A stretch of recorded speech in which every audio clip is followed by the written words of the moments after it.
Assalamualaikum warahmatullahi wabarakatuh. Salam sehat untuk semua. Bagaimana dengan hasil belajar pada video sebelumnya yang membahas tentang pewarisan sifat secara otosom dominan? Diharapkan Anda lebih mengerti cara pewarisan sifat tersebut dan bisa memahami keberadaan Anda dalam bentuk sehat dan sempurna dihubungkan dengan berbagai kemungkinan kondisi cacat atau kelainan yang mungkin terjadi mulai sejak pembuahan, pembelahan sel hingga Anda lahir. Oleh karena itu, Anda harus bersyukur dengan kelengkapan dan kesehatan yang Tuhan berikan pada Anda. Sekarang kita membahas tentang pewarisan sifat secara otosom yang resesif. Jangan dilupakan bahwa jika suatu sifat diwariskan melalui otosom, berarti individu yang memperlihatkan fenotip cacat atau kelainan bisa terjadi pada jantan atau betina, laki-laki atau perempuan.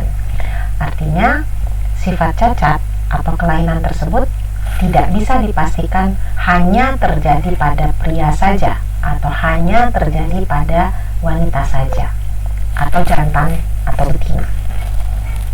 Pewarisan sifat secara otosom resesif ditentukan oleh alel-alel yang terdapat dalam DNA pada otosom. Tepatnya DNA pada pasangan kromosom ke-1 sampai ke-22. Karena pewarisan sifatnya secara otosom resesif, maka jalurnya sifatnya akan diturunkan atau diwariskan melalui alel resesif. Artinya bila suatu sifat dibawa oleh alel resesif, maka alel tersebut tidak akan terlihat atau tidak akan muncul pada fenotip bila alelnya dominan. Kenapa? Karena alel dominan mendominasi alel resesif. Ya. Sebagai contoh, alel resesif berperan memunculkan warna mata biru. Bila individu memiliki genotip B kecil, maka fenotipnya akan berwarna mata biru. Tapi bila individu yang memiliki genotip B besar atau B besar B kecil, tentu tidak akan berwarna mata biru karena fungsi alel resesif ditutupi oleh alel dominan. Ya. Yang harus dipahami, alel resesif tertutup oleh alel dominan. Yang harus dipahami pada pewarisan sifat secara otosom resesif adalah prinsip pewarisannya, yaitu fenotip sifat cacat atau kelainan baru akan terlihat pada saat individunya memiliki dua alel resesif atau dalam keadaan homozigot resesif. Bagaimana genotip dari individu yang memiliki otosom bersifat resesif? Genotipnya adalah A kecil. Prinsip lain pada pewarisan sifat melalui otosom resesif adalah individu yang memiliki genotip A besar atau tidak memiliki alel resesif sama sekali, maka individu tersebut akan memperlihatkan fenotip normal dan tidak akan menurunkan sifat cacatnya. Bagaimana genotip dari individu yang tidak memiliki otosom resesif? A besar atau A besar A kecil dalam keadaan heterozigot. Prinsip lain lagi pada pewarisan sifat secara otosom resesif adalah adanya kondisi carrier. Individu dengan kondisi carrier atau heterozigot, maka penampilannya akan normal, tapi dia carrier atau membawa sifat. Dia membawa hanya satu alel resesif. Individu tersebut dapat menurunkan sifat resesifnya, tapi dia tidak bisa mengekspresikan sifat cacatnya atau sifat kelainannya. Pewarisan sifat secara otosom resesif hanya akan terlihat pada turunannya bila kedua orang tuanya heterozigot atau carrier. Lihat pada kedua tetua yang heterozigot atau carrier, fenotipnya normal. Ternyata memiliki peluang untuk memiliki turunan 1 normal, 2 carrier, dan 1 terinfeksi. Ya, jadi A besar itu normal karena dia diturunkan melalui otosom resesif ya. Jadi yang A besar dia normal. A besar di sini, A kecilnya dari sini, dia menjadi masih normal tapi carrier. Kalau ini A kecil turun dari sini, A kecil, dia akan terlihat cacat ya. Oke. Sekarang ya ini seperti hukum Mendel ya, pewarisan hukum Mendel, Anda masih ingat. Pewarisan sifat secara otosom resesif juga hanya akan terlihat bila tetuanya salah satu tetuanya heterozigot. Jadi fenotipnya normal tapi carrier, pembawa sifat. Kemungkinan turunannya adalah, jadi ini salah satu tetuanya heterozigot carrier. Kemudian jadi turunannya ada yang terinfeksi, ada yang normal tapi carrier. Gitu ya. Sekarang pewarisan yang lain, pewarisan sifat secara otosom resesif juga hanya akan terlihat pada turunannya bila kedua tetuanya homozigot resesif atau dalam keadaan terinfeksi atau sakit atau cacat. Bila dua individu yang terinfeksi seperti ini menikah, maka turunannya tidak ada pilihan lain, pasti terinfeksi juga. Jadi tidak ada kemungkinan lainnya. Kenapa? Karena alel yang dimiliki dari tetua hanya satu jenis, yaitu hanya alel resesif saja yang membawa sifat cacat atau sifat kelainan. Pewarisan sifat secara otosom resesif merupakan pola pewarisan horizontal. Artinya, kondisi cacat atau kelainan hanya ditemukan pada satu generasi saja. Beda dengan tadi yang otosom dominan itu bersifat vertikal, artinya ada di tiap generasi. Pada kondisi dua individu yang normal bergenotip homozigot dominan dan mereka menikah, maka turunannya dipastikan akan normal juga, bergenotip homozigot dominan. Sedangkan bila dua individu normal, yang satu homozigot dominan, yang lain heterozigot artinya carrier, dan mereka menikah, maka kemungkinan turunannya akan serupa dengan genotip fenotip tetuanya. Jadi ada yang sama dengan bapaknya, ada yang sama dengan ibunya. Ya, kenapa? Karena A besar ini turun ke sini, A besar ini turun ke sini. Sedangkan yang ini adalah A besar yang ini, A kecilnya turun dari sini. Begitu, ya.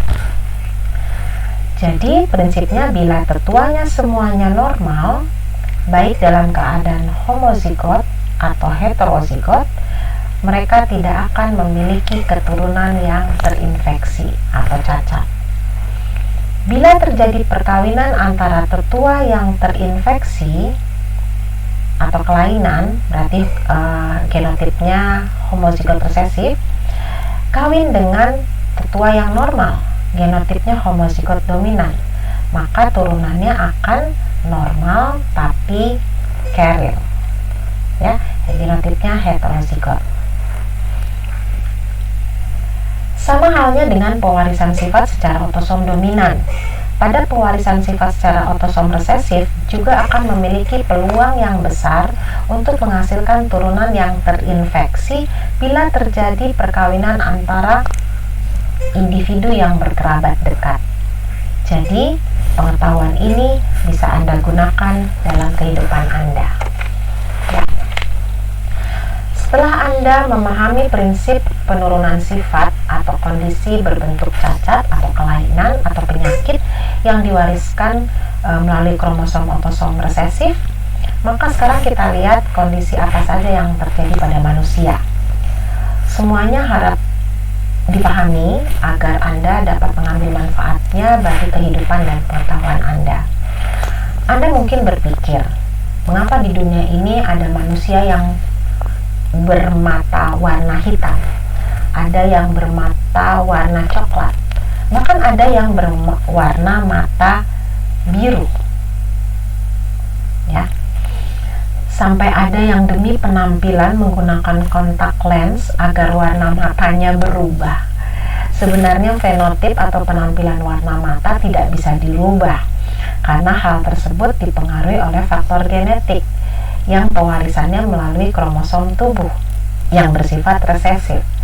Bila Anda berwarna mata tidak biru, misalnya warnanya hitam atau kecoklatan, berarti dalam tubuh Anda alel pembawa sifat warna mata biru bersifat dominan, baik dalam keadaan homozigot dominan ataupun heterozigot. Tapi bila warna bola mata Anda biru, berarti alel pembawa warna mata biru dalam tubuh Anda bersifat homozigot resesif. Jadi, bila Anda ingin anak Anda berwarna mata biru, sedangkan warna mata Anda hitam, apakah ada kemungkinan bisa terjadi? Kita mensimulasikan warna mata hitam, berarti alelnya homozigot dominan, B besar hitam, ya. Ini warna mata Anda hitam. Kemudian pasangan Anda berwarna mata biru, ya, B kecil. Meskipun pasangan Anda bermata biru dan Anda berwarna mata hitam, tidak akan muncul warna mata biru pada anak Anda. Kenapa? Karena turunan anak Anda akan memiliki alel heterozigot B besar B kecil. Bisa dimengerti, ya. Kondisi lainnya adalah dengan pola pewarisan yang sama, yaitu melalui autosom resesif, adalah kondisi cystic fibrosis. Ya, seperti itu. Kondisi lainnya cystic fibrosis, yaitu suatu kelainan yang bersifat menurun dengan ciri terjadi penyempitan pembuluh darah dan infeksi pada paru-paru dengan disertai malabsorpsi nutrisi oleh pankreas. Kondisi penderita cystic fibrosis biasanya berlendir kental pada paru-parunya seperti ini, dan saluran pencernaannya ada lendir pada paru-paru dan saluran pencernaan, jadi mengganggu pertukaran gas dan kadangkala mematikan. Artinya, penderita cystic fibrosis memiliki alel untuk sifat cystic fibrosis dalam keadaan resesif, homozigot resesif. Anda yang sehat, alhamdulillah, berarti memiliki alel untuk sifat cystic fibrosis dalam keadaan homozigot dominan atau heterozigot. Jadi sehat tapi membawa sifat. Contoh lainnya adalah kondisi Tay-Sachs, yaitu kondisi degenerasi pada jaringan saraf yang mengakibatkan kemampuan intelektual menurun, otot melemah hingga lumpuh, menyebabkan kebutaan bahkan hingga kematian dini. Kerusakan atau degenerasi sistem saraf diakibatkan oleh kekurangan enzim yang dibutuhkan untuk memecah lipid yang diperlukan untuk fungsi otak yang normal. Kondisi ini umum ditemukan pada orang Yahudi. Kondisi lainnya adalah kondisi anemia akibat performan sel darah merah yang tidak normal. Ini yang normal, ini yang tidak normal. Bentuknya tidak bulat tapi agak lonjong, sehingga mengurangi kapasitas volume mengangkut O2. Dan kadangkala di sini malah dia nyangkut, ya, dia tersangkut, ya, menghambat aliran darah dalam pembuluh darah. Bentuk sel darah merah yang tidak normal disebut sickle cell anemia. Pernahkah Anda mendengar tentang penyakit diabetes mellitus? Apa penyebabnya?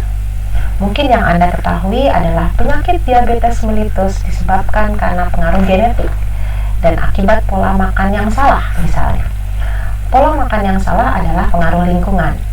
Kondisi pengaruh genetik dan lingkungan yang mempengaruhi performance suatu individu akan dipelajari lebih detail pada saat Anda kuliah pada mata kuliah ilmu pemulihan ternak, terutama pada sifat kuantitatif dan heritabilitas. Kita kembali ke diabetes mellitus. Ternyata kondisi diabetes mellitus diwariskan melalui kromosom autosom yang bersifat resesif. Jadi, kondisi tersebut bisa terjadi pada pria ataupun pada wanita yang memiliki tertua berkondisi diabetes mellitus. Silakan simulasikan pada keluarga Anda supaya minimal Anda bisa bersiap. Apakah kondisi diabetes mellitus yang diidap oleh kakek Anda apakah akan muncul pada keturunan Anda, misalnya, ya. Kondisi lain yang juga diwariskan melalui gen secara autosom resesif adalah congenital deafness, kurangnya kemampuan mendengar pada manusia yang diwariskan melalui gen secara autosom resesif. Bila seorang anak memiliki gangguan pendengaran yang disebabkan oleh kondisi congenital deafness, berarti dalam tubuh anak tersebut terdapat gen berupa pasangan alel yang homozigot resesif untuk sifat congenital deafness. Perhatikan diagram pada perkawinan ini. Seorang perempuan pada kondisi congenital deafness, berarti kondisinya kondisi genotipnya D kecil, menikah dengan pria normal, tapi dia heterozigot, normal D besar D kecil.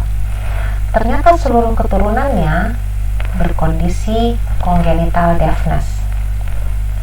Salah satu turunan yang perempuan dan berkondisi congenital deafness D kecil menikah dengan pria normal, bisa D besar, bisa D besar D kecil, ya, heterozigot. Ternyata turunan mereka semuanya, baik yang laki-laki maupun yang perempuan, berkondisi sama dengan ibunya. Sekarang coba Anda analisis apa penyebabnya. Anda bisa menduga dengan prinsip yang telah diketahui, yaitu genotip ayah dari 3 turunan tersebut adalah heterozigot, ya. Jadi heterozigot, karena dia heterozigot D besar D kecil, berarti D kecil dari ayah bertemu dengan D kecil dari ibu, turun semua pada anaknya. Oke, bisa dimengerti, ya. Jadi lihatlah, bila pada satu generasi ada individu yang memiliki kondisi sifat yang diturunkan melalui autosom resesif, maka untuk muncul kembali sifat yang sama pada generasi berikutnya tergantung pada genotip pasangan, minimal heterozigot. Itu yang disebut pola horizontal. Selanjutnya kondisi phenylketonuria dan galactosemia juga diturunkan melalui autosom resesif. Diturunkan dari tetua kepada keturunannya melalui autosom resesif. Individu yang menderita phenylketonuria tidak mampu memecah atau mengubah asam amino fenilalanin menjadi tirosin, sehingga terjadi keracunan pada otak dan organ lainnya, serta mengakibatkan keterbelakangan mental yang serius. Pada kondisi galaktosemia biasanya terjadi pembesaran hati, terjadi gagal ginjal, otak dan mata rusak karena tidak dapat mencerna susu. Sama semua dalam kondisi homozigot resesif. Untuk kondisi berikut mungkin Anda sering melihatnya baik pada manusia maupun pada hewan ternak, ya, yaitu kondisi albino. Kondisi albino disebabkan karena individu tersebut tidak dapat mengubah tirosin menjadi melanin atau pigmen atau zat warna kulit. Individu albino memiliki alel homozigot resesif untuk sifat albino, sedangkan kita yang berkulit warna coklat berarti memiliki alel A besar atau setidaknya A besar A kecil. Baiklah, seluruh prinsip dasar pewarisan sifat yang diturunkan melalui kromosom tubuh, baik kromosom yang bersifat dominan maupun kromosom yang bersifat resesif, telah dibahas beserta dengan berbagai contoh kondisinya.